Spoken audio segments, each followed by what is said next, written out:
everyone. I never know whether to say good morning or good afternoon because I don't know when you're going to be watching this, but I'm just glad that you are watching this from the garage and from the heart. And the audio goes onto a podcast wherever you get your favorite podcast from. If you don't want to watch it on Facebook, that's fine. And then on Friday, jeremycordeaux.com is where we live stream 3 hours. It's for all intents and purposes like the old radio show that I did from 9 o'clock until 12. Guests on Friday, apart from you, of course, and you can ring us. We've got a much better phone now. That first day was a bit hairy, I must admit.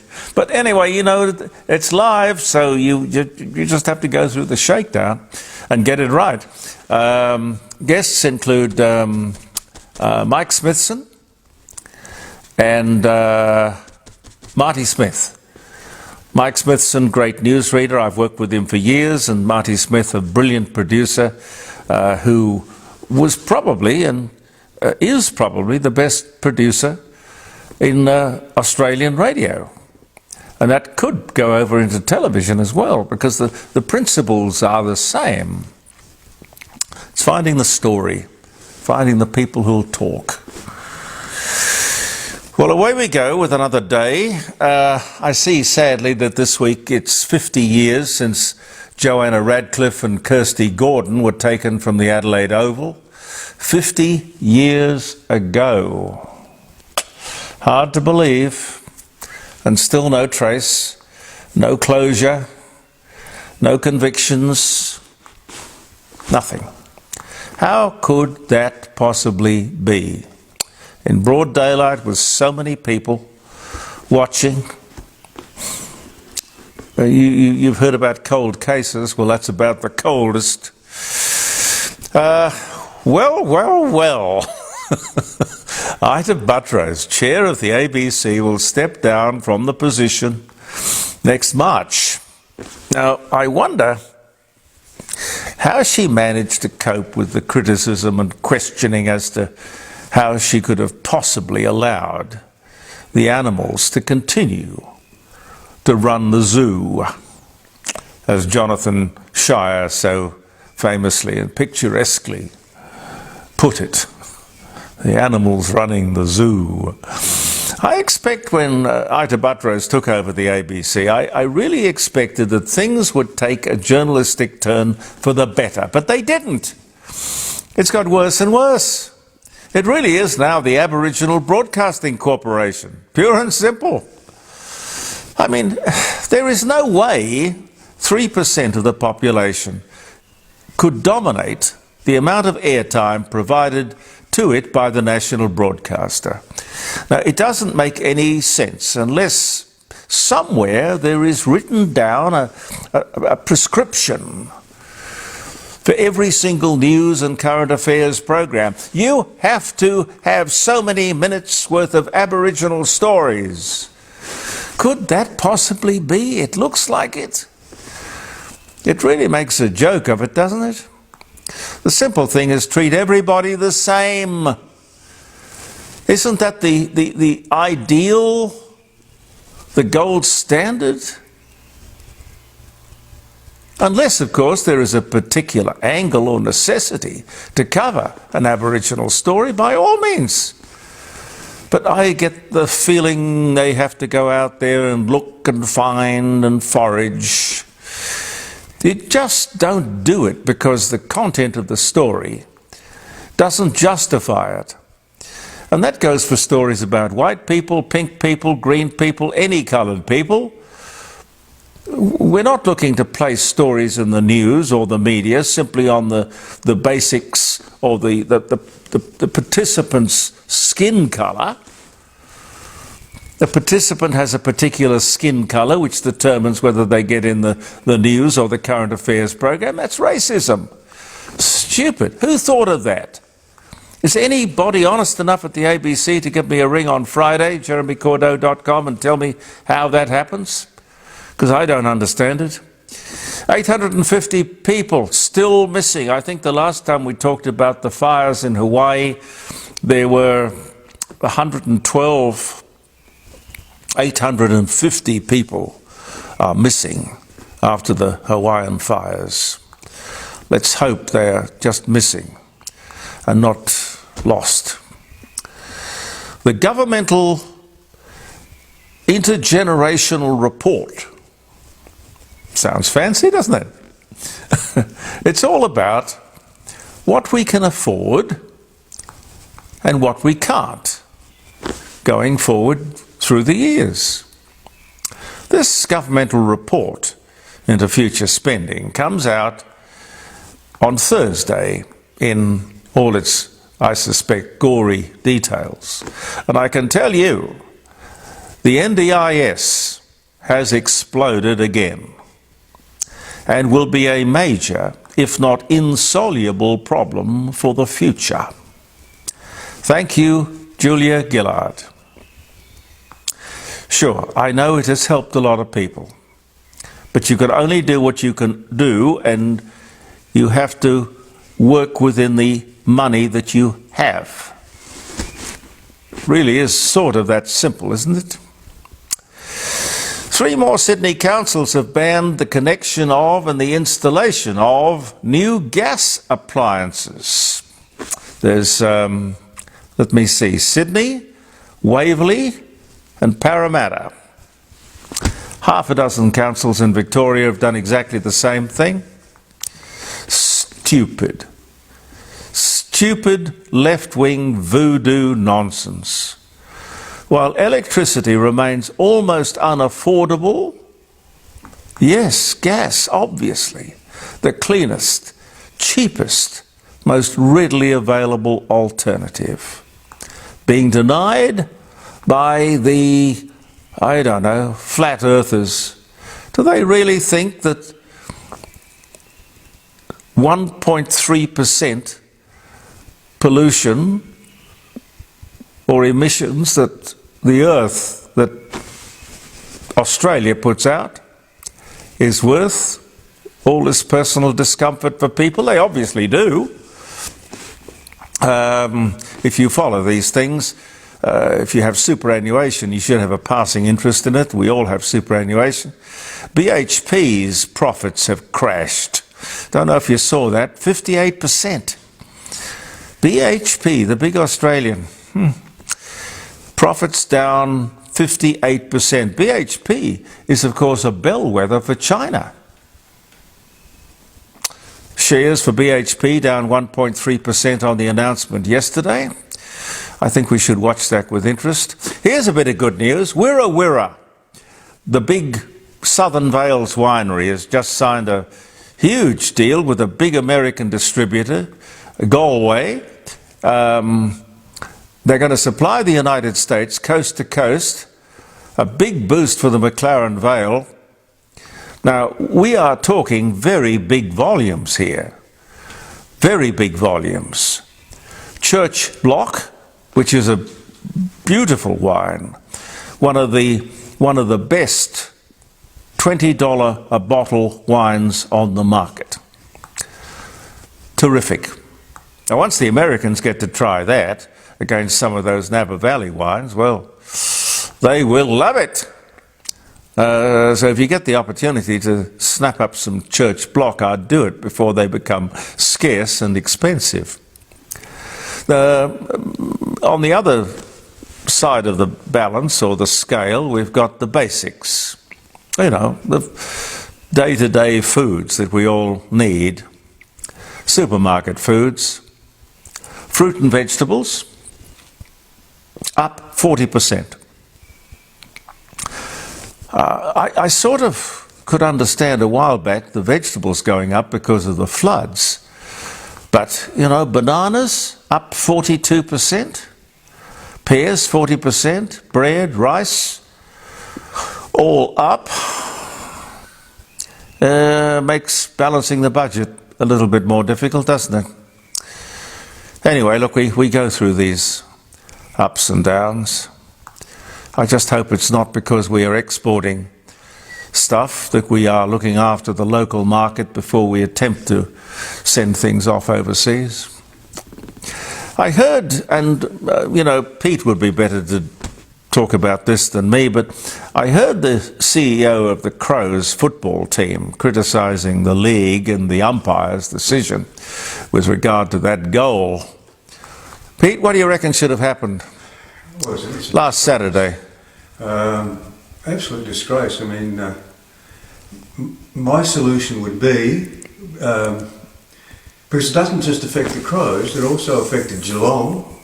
They now make the final 8. Sure. What should happen is, on the bye between the end of the minor round and the finals, they should do two 20-minute quarters between Sydney and Adelaide and get a decision. Because that wasn't decisive, was it? It was just minuscule. Yeah, it was a goal. Adelaide won that match. Yes, I know, but the thing was so tight. Yeah. But clearly, you could see on the screen it was a goal. It didn't hit the post. How did the guy not see that? I know.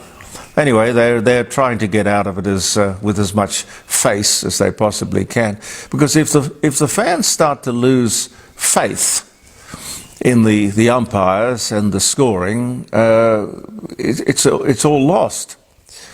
That was the game between the Crows and the Swans, and it was pivotal for the Crows because they could have got into the final 8. It surprised me, though, when I heard the head of the Crows describe the club or the league.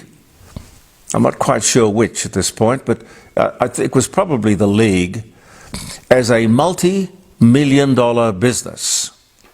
I would interject and say, well, the AFL is really a multi-billion-dollar business. But it was interesting for me because it was for the first time ever I heard anyone refer to the AFL or the league in those honest terms, describing it as a business. Now, it's usually described as a charity, which of course it certainly isn't. But the charity carries the business of being tax deductible, which would be very important to the league. But I think we will have to reach a time where we look at these, and not just the AFL, but in all honesty, the tennis, multi-billion-dollar business. Cricket, multi-billion-dollar business. And you've got all sorts of other sporting codes that treat themselves and are treated like charities, even though they are multi-billion-dollar businesses writing huge deals for television rights and checks to players. And it really is a very strange sort of system that they perpetuate. I suggested, I think, if I've got time, October 14 would be the date for the referendum. I think that's looking, or starting to look, pretty right. I think the no people think they have it won. I think they do. Or maybe they're just sort of putting on a brave face or something, I don't know. Penny Wong and the Labor Party reckon they can get South Australia over the line. Over the line and into the what? It interests me. Time and time again, these people keep on talking about, they don't want to talk about the voice, the yes or the no. They want to talk about recognition. Will you vote for recognition? What they mean is, of course, the yes vote or the no vote. Recognition has got nothing to do with it. But they think that is a much more palatable, acceptable word. Please don't be fooled by that. They're not talking about recognition. They are talking about you giving this thing the yes vote, which will open up the floodgates to what they want. I figure that because they don't they just don't want to frighten the horses, so they're slipping this recognition thing in all the time. Don't be fooled by that. Thank you very much for viewing the Court of Public Opinion, ladies and gentlemen. Before I leave you, I'll give you some dates. If you're having a birthday, happy wedding anniversary. August 23, it is the 23rd, 1617. On this day, the first one-way street opens in London. Now, who would chronicle that? Who would remember that? Who would write that down? It's amazing, isn't it? 1904, the automobile tyre chain was patented. What's that, Pete? They're the chains that you put on the tyres when you're going into the snow? That's what I believe, yeah. Yeah, well, that sounds right. 1942, World War II, the last cavalry charge in history takes place in Russia. The Italian Slovia Cavalleria charged the Soviet infantry. 1942. Okay. On this day, Peter Thompson, Australian golfer, British Open, seniors champion, born Victoria. Caroline says, daughter Fiona went to school with me. Because Caroline does the dates. And we both like to watch Doctor Who. Yes, it is amazing what an education can do for you. 1928, Peter Thompson. All right. Mount Vesuvius begins stirring, not erupting, but stirring on this day, the day of Vulcan, the Roman god of fire. It goes on to destroy Pompeii. The year was 79 AD. 1839 on this day, the British capture Hong Kong from China. 1912, the year my mother was born, Gene Kelly, American dancer, singer, actor, choreographer, film director, an American in Paris, on the town, singing in the rain, was born. He died in 1996. Would have been about the same time my mother died. They were getting on to 100. 1926, Rudolph Valentino, the Italian actor in silent screen movie The Sheik, The Eagle, he dies of a relapse from pleurisy. I didn't think pleurisy could kill you. Pleurisy. At the age of 31 in New York City on this day in 1926, The Big Sleep, directed by Howard Hawks, starring Humphrey Bogart as Philip Marlowe and Lauren Bacall, premieres in 1946. Barbara Eden, the American actress, I Dream of Jeannie, was born 1931. And interestingly, on the same day, actor Harry Lagman, as a spoonerism. No, Larry Hagman, the actor. 1995, Larry Hagman receives a liver transplant. There you go. 1929, Vera Miles, American actress, Psycho. The Man Who Shot Liberty Valance was born. And what else can I tell you, just quickly? Ringo quits the Beatles over a disagreement, temporarily. That was in 1968. 1974, John Lennon reports seeing a UFO over New York City. 2005, the Hurricane Katrina forms over the Bahamas, later becoming a Category 5 disastrously destructive hurricane. Rick Springfield, Australian singer, Speak to the Sky, Jessie's Girl, actor in General Hospital, born in 1949. First Japanese commercial ship visits San Francisco, carrying tea in 1872, and one more, Mars, on this day in 1924, the closest approach to Earth, since the 10th century. Thank you so much for being with us. Look forward to your company come Friday, jeremycordo.com, 9 till 12, live streaming. Peter Clayton and I will be there. Believe in yourself, and bye for now.